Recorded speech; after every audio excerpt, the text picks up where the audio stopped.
এখন নতুন স্বৈরাচার।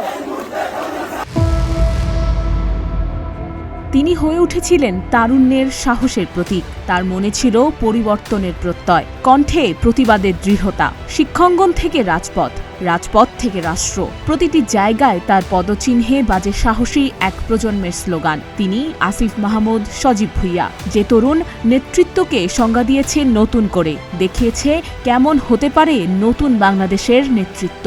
এই যুদ্ধে আমাদের জয়ী হতে হবে, না হলে বাংলাদেশ এক গভীর অমানিসায় অন্ধকারে ডুবে যাবে। 2024 সালের জুলাই, উত্তপ্ত সময়, অস্থির দেশ। যখন ভয় ছিল চারিদিকে, তখনই সামনে এসে দাঁড়ালেন কিছু সাহসী তরুণ। তাদেরই একজন আসিফ মাহমুদ সজীব ভুইয়া, ঢাকা বিশ্ববিদ্যালয়ের ছাত্র, কুমিল্লার মুরাদনগরের সন্তান। কোটা সংস্কার আন্দোলন থেকে শুরু করে অন্যায়ের বিরুদ্ধে ধারাবাহিক লড়াইয়ে ছিলেন আসিফ।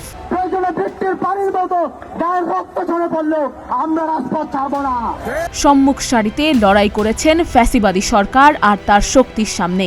এর জন্য কখনো পেতে হয়েছে হুমকি, কখনো পড়তে হয়েছে বিপদে। তবুও দৃঢ় অনড় ছিলেন এই তরুণ। তার কণ্ঠে উঠেছিল প্রজন্মের দাবি, ন্যায় চাই, পরিবর্তন চাই। যেই সমস্যা থেকে আমাদের উপলব্ধি স্বৈরাচারের বিরুদ্ধে লড়াই, সেই সমস্যা সমাধানে আমরা যদি 1 বছর পরে দেখে আমরা খুব বেশি কিছু করতে পারিনি। অবশেষে 2024 সালের 5 আগস্ট শান্তিতে নোবেলজয়ী ডক্টর মোহাম্মদ ইউনূসের নেতৃত্বে গঠিত অন্তর্বর্তী সরকারে আসিফ পান যুব ও ক্রীড়া উপদেষ্টার দায়িত্ব। রাজপথের সেই তরুণ এবার বসেছিলেন রাষ্ট্রের নীতি নির্ধারণের টেবিলে। আমরা ততদিন পর্যন্ত টেবিলে ফিরে যাব না যতদিন এই বৈষম্যমূলক প্রথার কবর রচিত হবে না। তরুণ সমাজ, কর্মসংস্থান ও ক্রীড়াঙ্গনে নতুন প্রাণ সঞ্চারে তিনি ভূমিকা রাখেন। তার ভূমিকা নিয়ে নানা আলোচনা হয় দেশ জুড়ে। এরই মধ্যে আসে জাতীয় সংসদ নির্বাচনের ঘোষণা।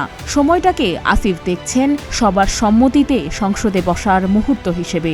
আমি নির্বাচন করব, এটা স্পষ্টভাবেই বলা যায়, কিন্তু কোথায় করব, কোন দল থেকে করব, সেটা পরবর্তী ডিসকাশন। কিছুদিন ধরে চলা গুঞ্জনকে সত্যি করে 10 ডিসেম্বর পদত্যাগের ঘোষণা দিলেন আসিফ। শোনা যাচ্ছে ঢাকা 10 আসন থেকে নির্বাচনে অংশ নেয়ার প্রস্তুতি নিচ্ছেন তিনি। এর মধ্যে দিয়ে তাকে আরেকবার প্রমাণ করতে হবে ক্ষমতা নয়, মানুষের বিশ্বাসী নেতৃত্বের আসল শক্তি।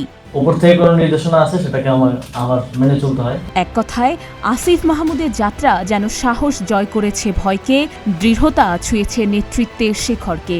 এ যেন এক তরুণ, এক বিশ্বাস, এক চলমান প্রেরণার নাম।